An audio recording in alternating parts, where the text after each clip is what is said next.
How do you tell America with all of this that Chicago is the success story, Illinois is the model?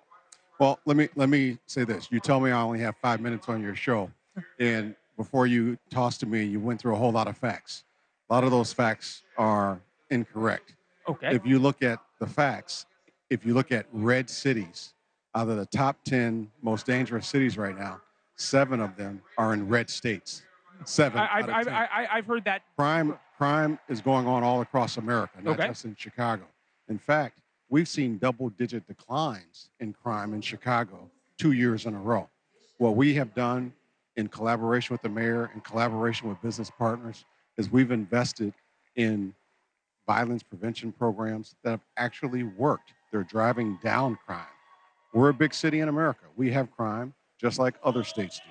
But to say what you said in your opening, that's just incorrect. So I can tell you our state has had 6 balanced budgets in a row. We've seen 9 credit upgrades, and we continue to go up. so you think Illinois and Chicago's on the right track? That's right, and that's why Democrats are here celebrating. And economically on the right track as well. Issue of education. This is from our friend George Will writing in the Washington Post. Spending on public schools, more than $42,000 per student, not counting debt service and capital expenditures, has increased 107% since 2012. Proficiency in reading and math and grades 3 through 9 plummeted 63%, 78% respectively. Only 22% of 11th graders can read at grade level. 19% can do math at grade level. Well, my response to that is we're still catching up from the second George Bush presidency.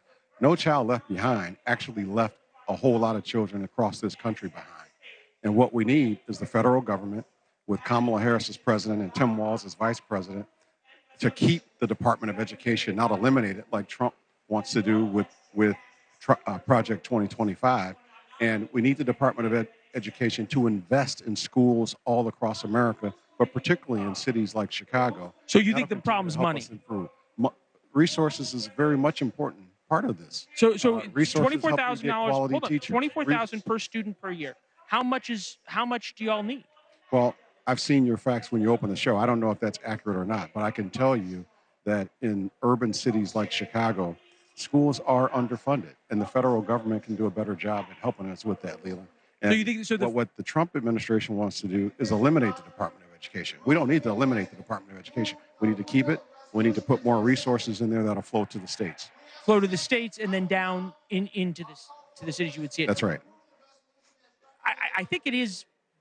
I know you've questioned our facts, and I'd love to hear anything that we actually categorically got wrong. But Boeing, Tyson's Foods, Citibank, huge companies have left Illinois. Population is declining. People are voting with their feet.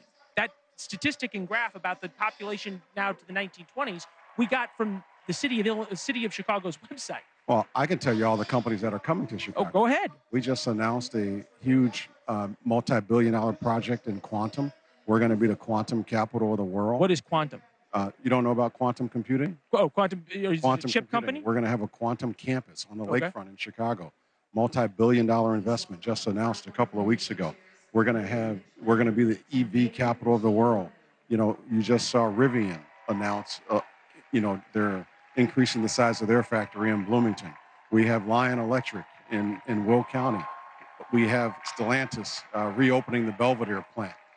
There's a lot of things going on that folks aren't talking about, but Democrats are talking about it, and that's talking about it. That's why Labor has, endorsed Harris and Walz and believe that they're going to be the best thing for labor. You're Speaker of the House. Illinois is definitely a blue state, but you've got blue cities and you've got an awful lot of red counties here.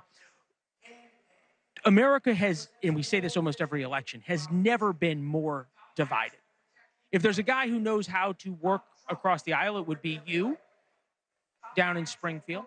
What advice would you give for President Biden, Vice President Harris tonight to give a speech that resonates not just with this audience, but with the swing voters? And I'm talking about the people in the suburbs of St. Louis or the suburbs of Bloomington, Indiana, who probably or very likely voted for Donald Trump in one of the last 2 elections.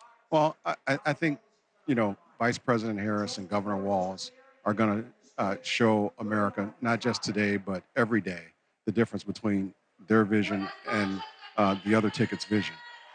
They're going to show them that we are a diverse party that represents every faction of America. that we look like America. And you're going to have a better opportunity with a party that looks like America than a party that's not. Thanks for watching. Go to joinnn.com to find NewsNation on your television provider. And don't forget to click the red subscribe button below to get more of NewsNation's fact-driven, unbiased coverage.